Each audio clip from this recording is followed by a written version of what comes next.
Well, hello, everyone. My name is Richie Reeder, and I'm the host of the Pressing On podcast. Today, you're in for a treat because I have my lovely wife and life partner, Regan Reeder, with us here on the first episode, the inaugural episode of the Pressing On podcast. So, welcome, Regan. Thank you for having me.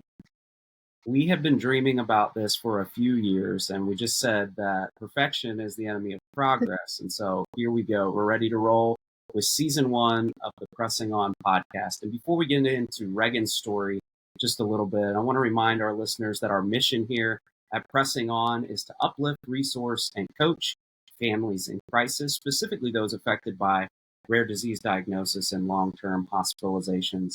And you can learn more about our programs and our free resources for our 501c3 nonprofit organization, Pressing On, at pressingon.org.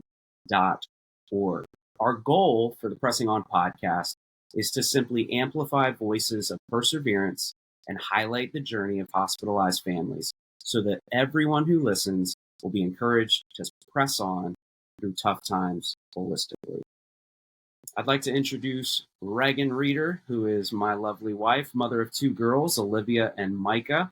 She's a daughter, she's a sister, she's an aunt, she's an all-around super kind person who makes killer chocolate chip banana bars. She holds 2 bachelor's degrees and a master's in special education, and I would say an honorary nursing degree as well.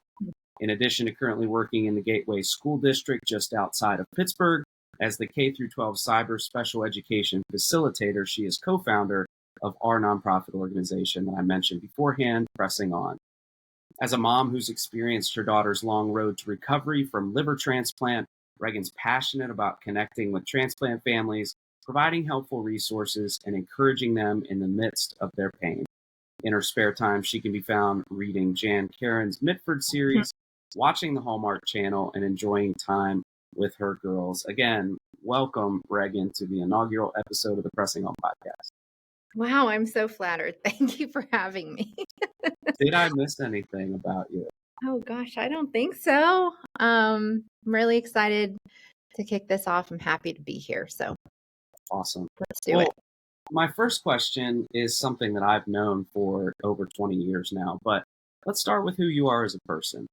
I mean, we met in college, and you're a Midwestern girl. You're heavily involved in a loving family, a great community, a good community of faith, and from Wauseon, Ohio. What things maybe in your family, your community, your church in the Midwest shaped you as a person and as a woman? Yeah, I grew up in Northwest Ohio in a small town called Wauseon. I look back at that as I was reflecting on this question and thought it was just a really great place to grow up. A very caring community where whether you liked it or not, you kind of knew everyone and everyone knew you. But as a result of that, there was just a lot of doing life together and knowing the same people for a very long time, which is kind of rare for a lot of people. I didn't realize that until I left Northwest Ohio and really realized, like for you, Richie, for example, like didn't grow up in the same place your whole life. So still going back there, I see people that have known me since I was a baby. So I feel like growing up in that area, you kind of learned to believe the best about other people and to come alongside people in need and help each other out. Well, I'd like to kind of dig into your personal story of perseverance and amplify that voice today. But before we get a glimpse into your specific journey and medical journey in the hospital, I want to remind our listeners that season 1 of the Pressing On podcast is sponsored by the Children's Organ Transplant Association by providing fundraising assistance and family support. They're the trusted leader in supporting transplant families financially for a lifetime. Founded in 1986, COTA has helped raise more than $125 million for transplant-related expenses and seen approximately 2,400 COTA patients transplanted successfully. I believe that we have some experience with this organization as well, wouldn't you say? Yeah, we do. We are so thankful for COTA and for all of the ways that they support families who are waiting for a transplant for their child. There's just a certain aspect of kindness and compassion that Coda brings to not just the fundraising side of all of the overwhelming financial obligations of transplant, but they're just truly wonderful people, and we're grateful to have been connected with them. CODA is a 501c3 nonprofit organization, so funds raised to help meet transplant expenses are not considered income for families.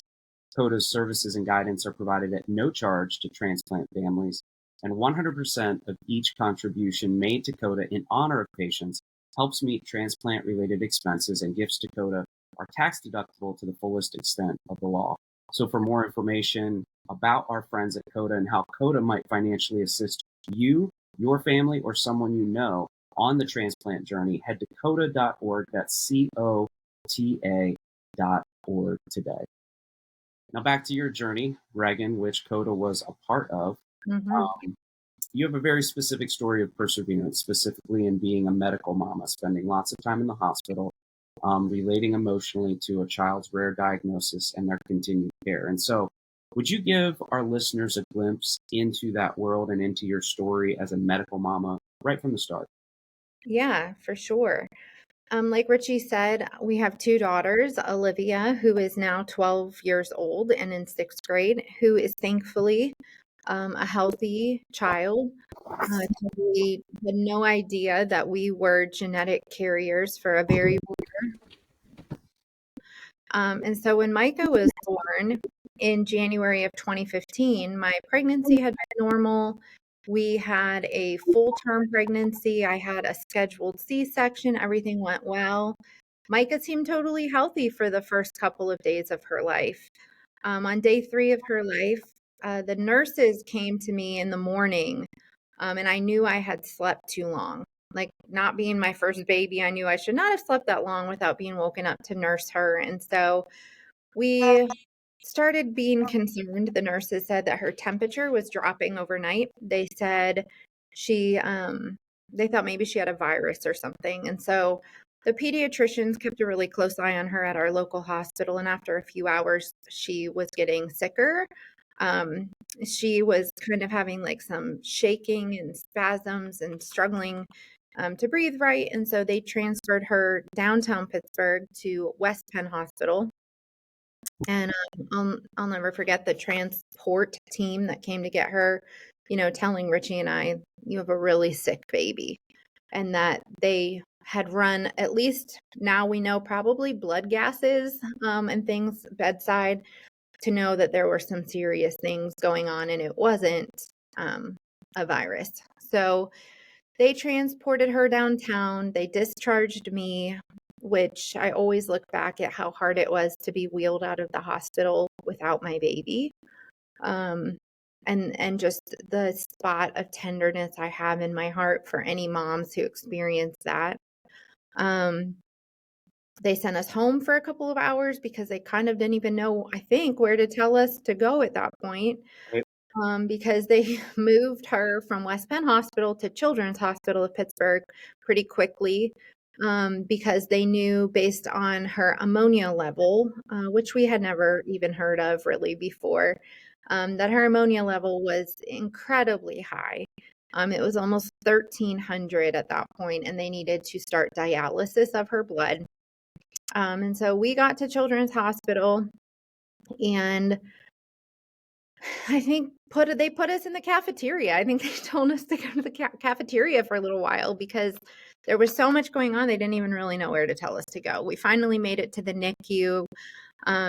They put us in a small waiting room, which I think, looking back, we know it was a room where they put families who have kids who very much, it's not out of the question that they might not make it. And they put in a central line and started dialysis. We waited to see if that was going to start reversing the effects of basically her blood being poisoned. And of course, our minds were reeling with what in the world was going on. So we found out that night, thankfully, she did start to turn the corner and stabilize. And we met the genetics team for the first time, who said, we think we have it narrowed down to two things. It could be a urea cycle disorder or an organic acidemia. of course, we had never heard of either of those things. And so I think it was within the first day or two that they narrowed it down to a rare disease called methylmalonic acidemia. Basically, Richie and I are both recessive carriers of MMA, and Myka got both of those recessive genes, which resulted in her having MMA. So my breast milk, which was very high in protein, and her body could not process protein correctly, it poisoned her. So we learned what MMA was, and that she was missing an enzyme called mutase, which is important in breaking down amino acids in protein. And that ultimately she would have a really low protein diet, and she would need a G tube placed at 10 days old, which she still has. For tube feeds, she could never have a bad day. She could never not get all the calories or hydration she needed. And they started throwing around these words of liver transplant. We were in the NICU for 3 weeks, and they started talking about how there wasn't a cure for MMA, but that in the last couple of decades, treatment for MMA seemed to be most effective with a liver transplant at a young age. And so then we started the journey to transplant after we kind of got home and realized what our new normal would look like, having a baby with a feeding tube, medicine, a rare disease. So that was the first part of our story.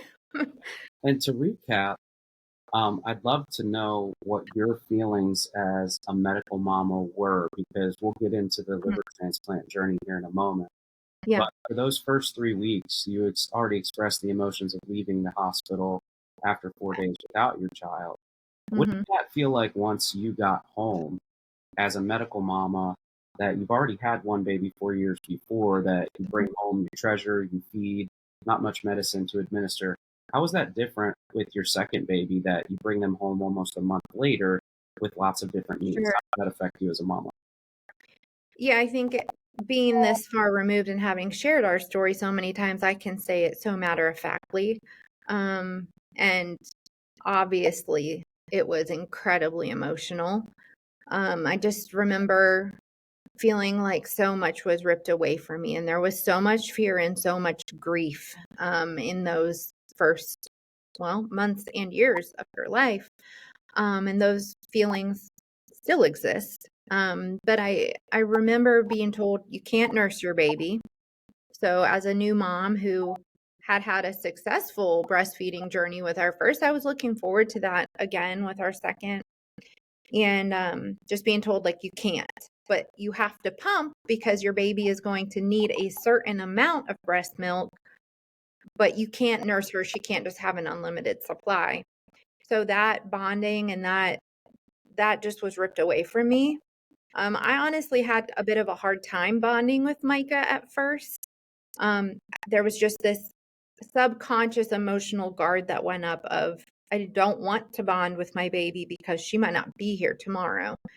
I look back at that as just, that was subconscious. It's not that I didn't want to love my baby, but just the fear that was so overwhelming.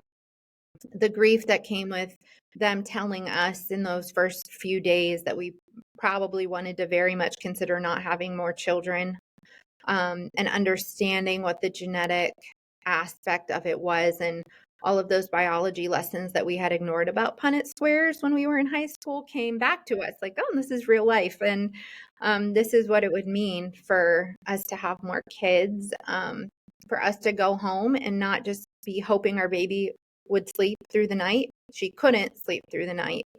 And there's feelings of jealousy and envy that creep in when other people are dealing with those hopes of like, oh, my baby slept through the night, or they did this or that. And well, we can't. We have to feed our child every 3 hours indefinitely, whether that's through a tube or through her mouth or whatever. So, man, just a tornado of feelings just all swirled into one. I appreciate you sharing with transparency, because it sets the tone for what we want to do with this podcast. I mean, we've said from the beginning with pressing on that there is room for trauma here. There's room for grief. For sure. There's room for processing all kinds of doubts. and we want to champion being real, being raw, being honest, being transparent. So I appreciate you sharing in that way. If you could, describe for our listeners the ups and downs and the roller coaster like nature of transplant, because that roller coaster doesn't just start with the surgery, it starts with the weight Right. gain. Maybe you can describe a little bit of that roller coaster Mm-hmm. experience.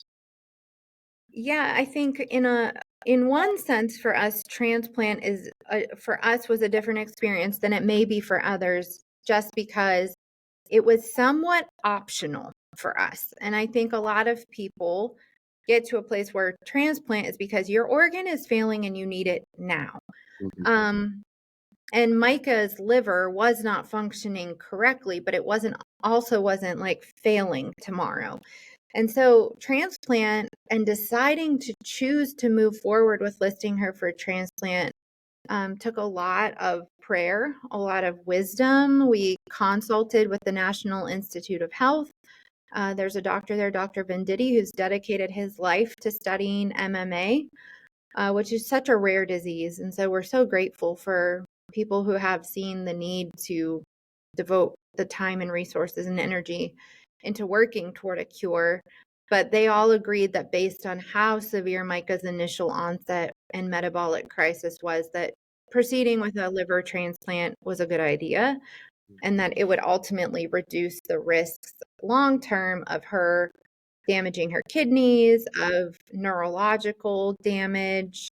Um, and we felt as if we were going to move forward with it. And then when we talked to the National Institute of Health, they said, well, we would send you two places in the world for pediatric liver transplant. We would send you to Stanford or Pittsburgh. And well, we live in Pittsburgh. And so all the times that I've been lost in Pittsburgh and wondering why we ended up here kind of all came to like a crystal clear clarity. Who would have known Pittsburgh is the pediatric transplant capital of the world? Yeah, amazing. So amazing. And so we started on the journey in June, the 1st of June of 2016. Myka had a really severe medical crisis at the end of May of that year. She had a med port because she needed blood draw so frequently, and she was such a difficult blood draw stick. So her port, unfortunately, didn't work, was replaced. She ended up septic from a staph infection. And that, I think, was the kicker for us with how sick she could get, how scary illnesses were. And we, the next week, started the transplant evaluation process, which is several days of all kinds of appointments and testing. She was officially listed for transplant in July of 2016. And then the roller coaster was just starting to leave the station because she bumped up on the transplant list at the beginning of September to status 1B. We got our first call almost 2 weeks later, and I remember being like, oh my goodness, this is for real. This is not like a false alarm. Like, it ended up being a false alarm, but it was just a reality check of this is really happening. So we had a false alarm in the beginning of September, the 1st of November, the end of November. And so by the time Christmas rolled around, we had 3 calls saying, we have a liver for your child, and then it didn't work out. There's no way to describe the emotions to anyone that hasn't lived that other than to keep using the word roller coaster. It's just so much up and down that you're bracing yourself constantly for trauma. It starts to get real when you pack your bags, pull out of the driveway, and then drive around the block and pull back in your driveway. Yeah. And really, I mean, in some ways, it's very relative. I'm thankful we never were in the hospital about to head to the OR, prepped for surgery, which many people that happens to. Mm-hmm. But then on January 6th of 2017, we got another call, our 4th call, which ended up being the real deal. And so Myka was transplanted on 1/7/17, January 7th, 2017.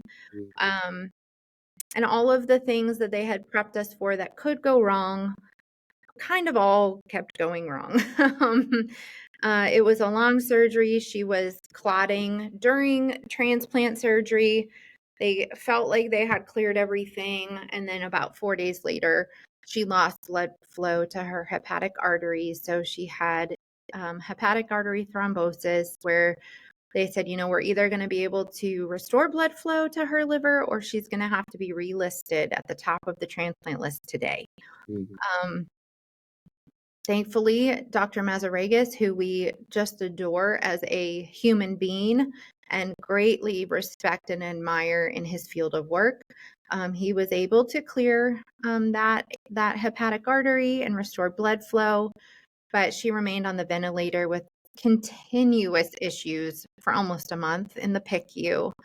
Then made it to the transplant floor for more recovery, ended up back in the PICU.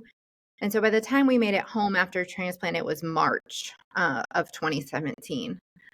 And maybe you can walk folks through what those coming months and years look like. I mean, we could spend hours talking about Yeah. that season, but we say all the time in our organization with Pressing On to encourage families that sometimes being home is harder and being Mm-hmm. home doesn't equal heal.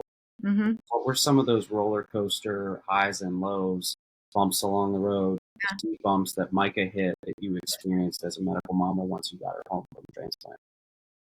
I think what you said with home doesn't equal healed. I know some states do have like a lot of in-home nursing care available, but for us, we went home and you and I were the nurses. And so it was dressing changes. I think she was on about 26 doses of medicine a day when we got home. She had blood thinner shots that we had to give her in her legs twice a day. I She remember wasn't we got eating excited when all of her medications and dosages were actually on one full sheet of paper and we on didn't have one side, to do more. and we didn't have to flip multiple pages. Yes, you're right. And that didn't all include, remember, it didn't include just all liquid medicines. We had to grind up aspirin and mix it with liquid, the shots, the capsules. And then you'd like kind of maybe get in a routine with meds, and then the labs would show something and it would be changed constantly. Tube feeds, tons of tube feeds because she wasn't eating well yet at that point. Within a month of us being home, she had issues with a bile duct and had to have procedures with a drain that we had a bag for. She had an episode of rejection in May of that year.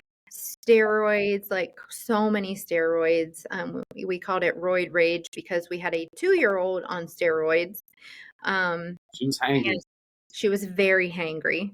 And yeah, I mean, honestly, that first probably year and a half, I would say, because a year and a half after transplant, Myka had to have another major surgery where they closed her abdominal muscles. So because she received part of an adult liver and she was only not even 2 yet, they weren't able to close her muscles. And so we had another major surgery in October of 2018. And I do feel like after that and moving in after that, we started feeling maybe like we could breathe a little bit more, that wasn't hanging over our head as much. She was starting to develop more. And then we had gone on our Make-A-Wish trip. But honestly, those 2 years after transplant were very tumultuous. Yeah, Just a lot of ups and downs. I appreciate you sharing all of those details. Hopefully, that's an encouragement to someone that's undergoing medical trauma, long-term hospitalizations. Mhm. And before we jump into maybe some of the lessons learned, some wisdom and advice that you have for transplant families, hospitalized families, maybe Yeah. some things that you've learned along the way, I want to take a moment to remind our listeners that you can follow along to the Pressing On journey on social media. All things Pressing On are listed on several various social media platforms, including Facebook, Instagram, Twitter, LinkedIn, and YouTube, where this blog will be posted. Just search for Pressing On or Pressing On PGH on most social media platforms. Regan, I remember you giving a talk several years ago, shortly after Myka was born. It might have even been after transplant. I'm not sure which year you gave it, but it was something that stuck with me. Mm-hmm. Many of the doctors were pointing out the enzymes, chromosomes, whatever it is that was missing in Myka. And your talk, the title of it specifically was "Nothing is Missing." I was hoping that you could possibly Yeah. flesh that out for our listeners, just to share that principle and how it applies to Myka's disease, but also to families at large who are traveling through a very long medical journey. Sure. As we move forward in this episode, we're going to talk about, things that we have found helpful in coping and things that in ways that we've done well and ways that we have not. But the key component for us as a couple and as a family was our faith in Jesus Christ. That was our foundation of hope. That was relying on him and trusting him. Even when we didn't feel like trusting him, and just relying upon his strength because we had none left. And we were in church one time. Honestly, I'm not even sure if the pastor was preaching from this message or if I was just staring blankly at this page of my Bible in the midst of trauma. But the Lord just gave me these verses in Isaiah chapter 40, verses 25 and 26. To whom then will you compare me that I should be like him, says the Holy One.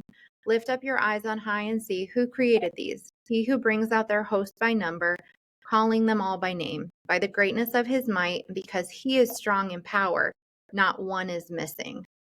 And it just stopped me in my tracks. It was one of those times that it just caught my breath. That if the Lord knows the stars by number and knows them by name, that he is great in might and strong in power, and not a star in the sky is missing that he does not know about, then nothing is missing in Myka that he didn't allow. I don't believe that he caused this evil, but that he did allow this to happen in our lives. I believe that he knew that this is who Myka would be and that he created her, and that in his plan, nothing is missing in her body, in our lives. When I felt a lot of even like the jealousy of other kids were developing in different ways than she was, going back to this and reminding me that God created her exactly how he needed to, exactly how he wanted to, and that truly nothing is missing in her life. And for those who know Myka now, know that oh my goodness, she's like the happiest kid on the planet, the silliest. Here in the world, favorite things at school, lunch and recess. Joke teller to the nth degree. Yeah, I mean, she sang "Eye of the Tiger" at the dentist yesterday. So, Sure. that's Myka. She is just like a nut. And I wouldn't want her any other way than exactly how she is. She brings so much. Her middle name is Joy, and she does truly bring so much joy to our family. And so I just go back to that a lot, that nothing is missing that was supposed to be there. She's exactly who God wanted her to be. That's such a good word. I think that we share that in various ways in the organization here at pressingon.org. But a few of the things that we say is that there's purpose in our pain, and that every obstacle is an opportunity for us to develop and grow holistically. We talk about holistic needs a lot at Pressing On, that we're complex people, that we're physical, emotional, spiritual, relational, intellectual.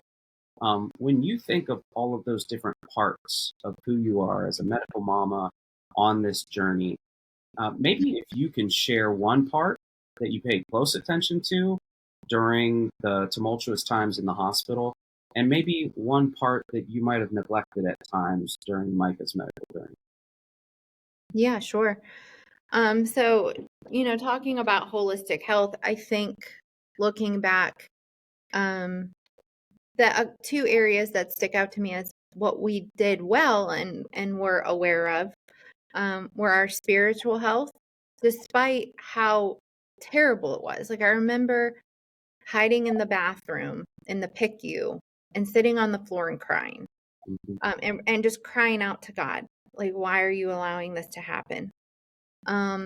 And yet at the same point, I don't think I would have said at that point that that was a strength for us. But looking back, there are times that in times of suffering and trial, that God gets your attention, holds your attention, teaches you things that you would never learn otherwise. Mhm. Um, and so I think I look back at that season of just so much spiritual growth in that season. I also think another aspect of holistic health being like intellectual and financial kind of going together. And CODA comes into this. Like the hospital team, like the social work team, did a great job preparing us for the financial burden of transplant. And I felt like we were actually well prepared in that way with the resources that we had learned ahead of time were available to transplant families and expenses we could submit.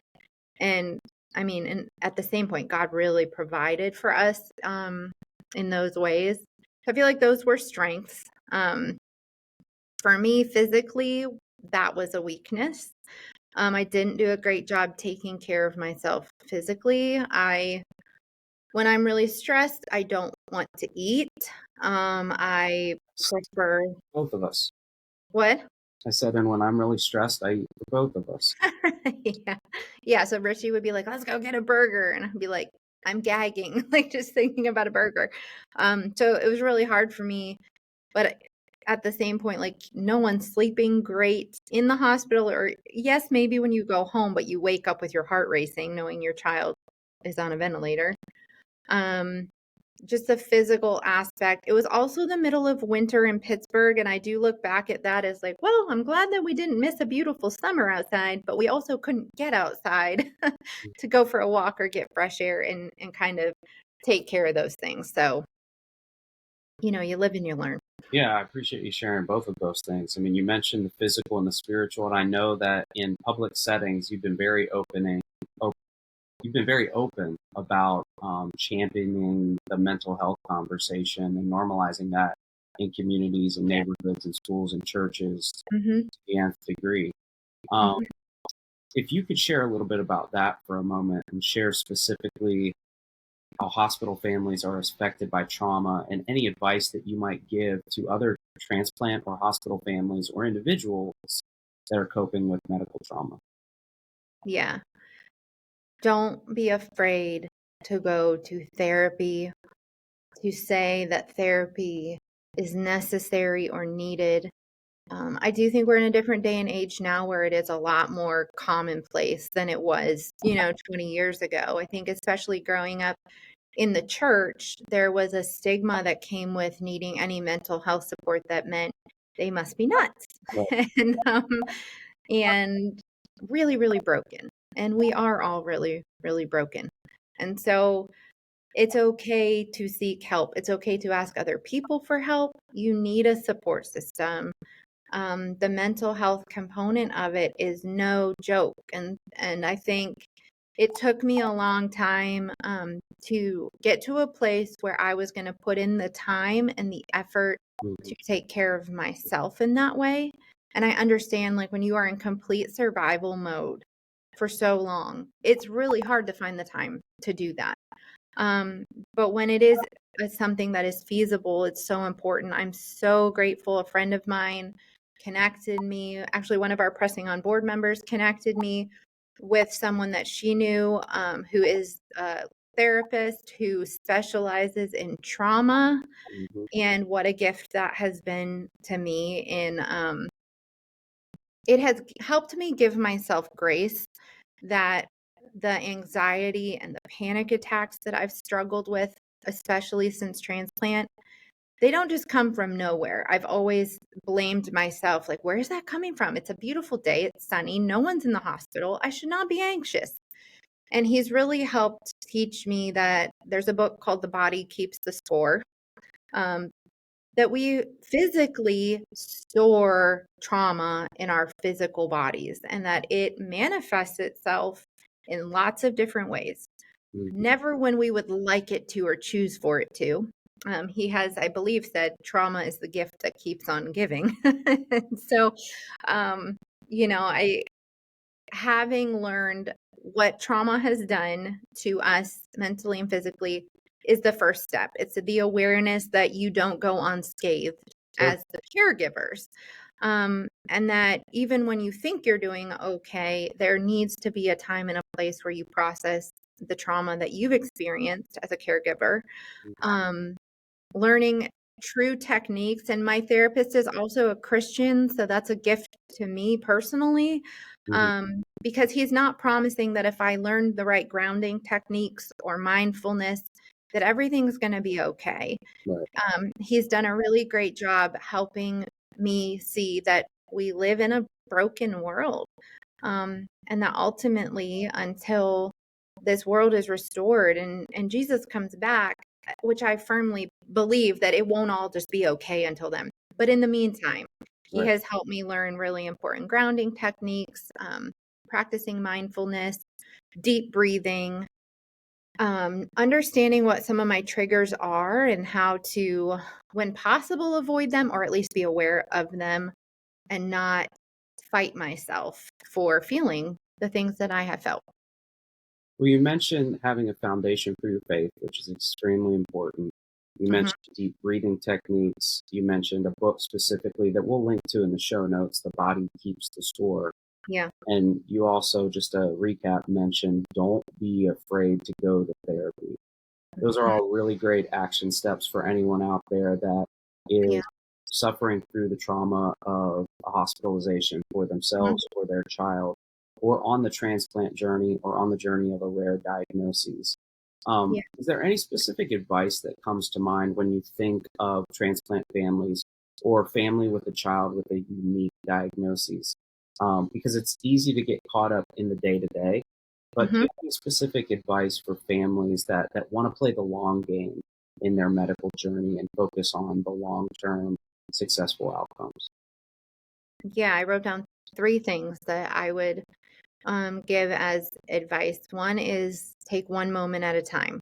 I was gonna write one day at a time, and then I remember even in the last week, we've had a rough week with Myka. Thankfully, she's doing fine, but, one day is kind of a long time when you're in the trenches, and so one moment at a time, not letting yourself get so far ahead of, um, of the pain or of the next treatment or the next med or the next whatever it is, just one moment at a time, is my first piece. And then secondly is celebrate everything that you can. This is one of our core values at Pressing On, but celebrating everything we can. You know, we have signs of Myka with massive chipmunk steroid cheeks celebrating 100 days post-transplant.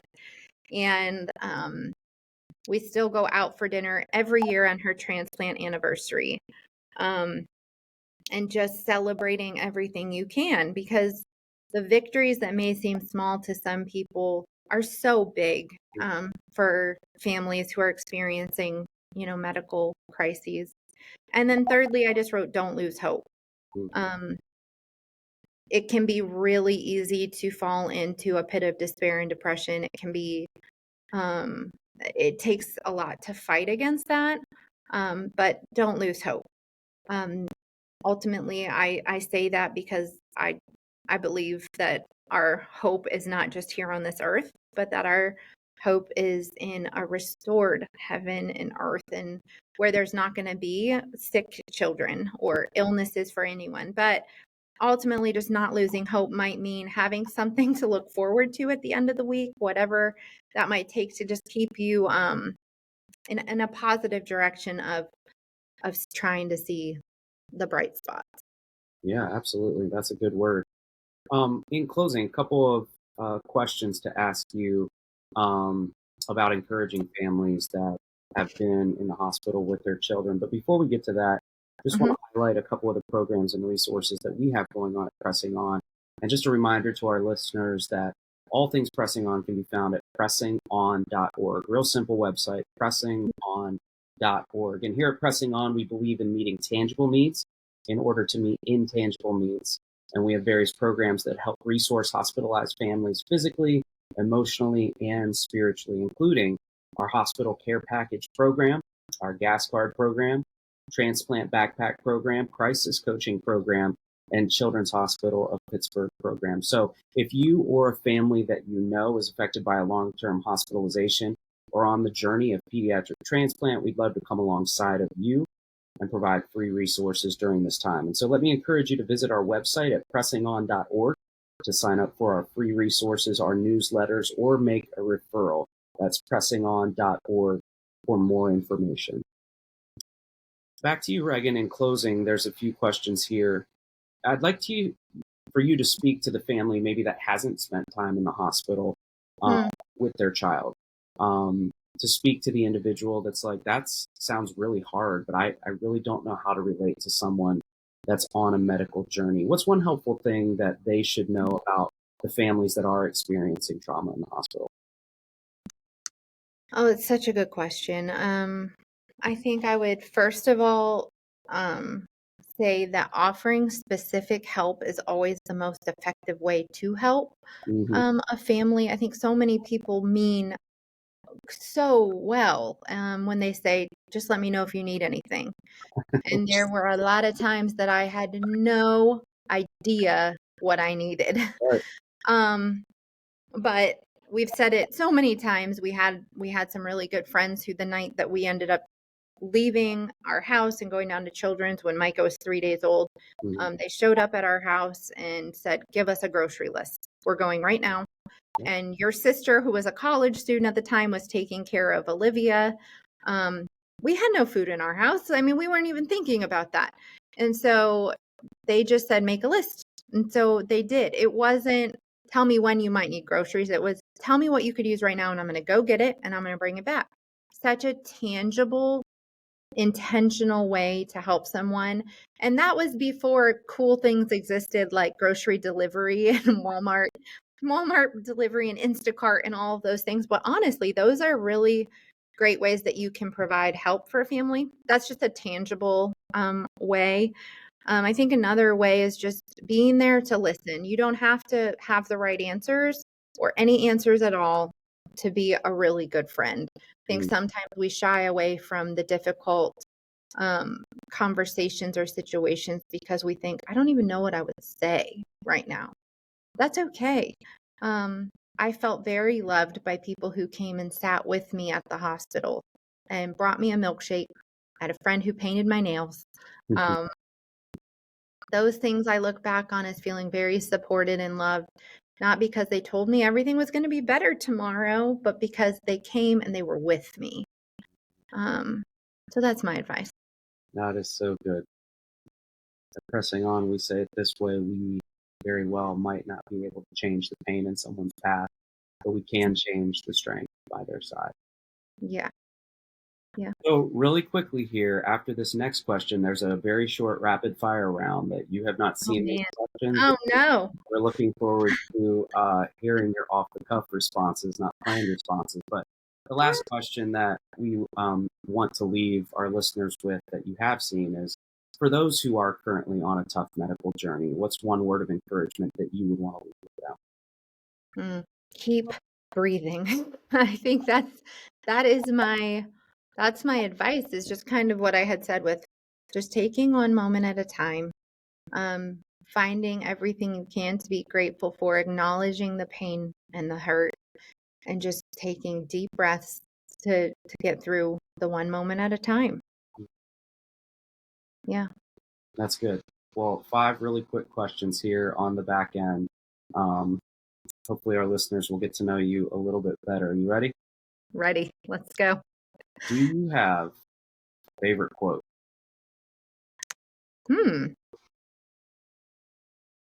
favorite quote. Oh, man. I'm trying to think of, I have so many favorite Bible verses that mean a lot to me. I guess I'm going to go with one. It's framed in our dining room. The verse from Isaiah that says he will be the stability for your times might not be just a quote, but I go back to that a lot when things feel very unstable. Love it. Favorite vacation spot ever? Easy. Paradise Island, Bahamas. I love the Bahamas. I've been to multiple places in the Bahamas, but if it's going to be a vacation, I'd say Atlantis, Paradise Island, Bahamas. I'd go back right now. Is that Favorite? what you're going to tell me? We're about to leave for Atlantis? This is not some like Ah, engagement. Here's the plan. okay. Keep going. Favorite guilty pleasure snack or treat? Chocolate, anything chocolate. Hershey's milk chocolate. Favorite album that you've been listening to lately? I'm going to say Need to Breathe. Their new album, Caves, Nice. which you should be very proud of because you've gotten me hooked on Need to Breathe. Love them. Them for a long time. And then to kind of bring the conversation back to what we were talking about, favorite item to take to the hospital or send to people in the hospital? Okay, well, I think this makes me high maintenance, but not really when you're sleeping there forever. I love to give people memory foam, like a mattress topper. Sleeping on a vinyl parent bed, if that's what you want to call it, is atrocious. So giving like some memory foam that you can like a big piece that you can fold in half and give at least like a little bit of comfort, is my favorite thing to give. And if you know of anyone that could use that, or whether you yourself could use that, we do personalized delivery here in the Pittsburgh area. So email us at info@pressingon.org and we can get one of those in your hands. Our organization provides those free of cost to families that are hospitalized here in Pittsburgh. So first of all, Regan, I want to say thank you for joining us today. We look forward to having you back on the podcast in seasons to come. Thanks for allowing us to draw on your wisdom. Thanks for allowing the pain in your path to show purpose on the back end. And thanks for allowing these obstacles of Myka's journey and everything that you've experienced spiritually, emotionally, physically in the midst of that and in the hospital to be a gift to others, to our listeners. So we want to say thanks for being on the inaugural episode of the Pressing On podcast. We appreciate you joining us. I'm so glad I could be here. Thanks for having me. Just to remind everyone that our purpose with the Pressing On podcast is to amplify voices of perseverance and highlight the journey of hospitalized families so that everyone who listens will be encouraged to press on through tough times holistically. You can send us an email at info@pressingon.org if you or someone you know might be a great candidate to have on the podcast in the upcoming months. But we look forward to seeing you next time around on the Pressing On podcast. So keep pressing on.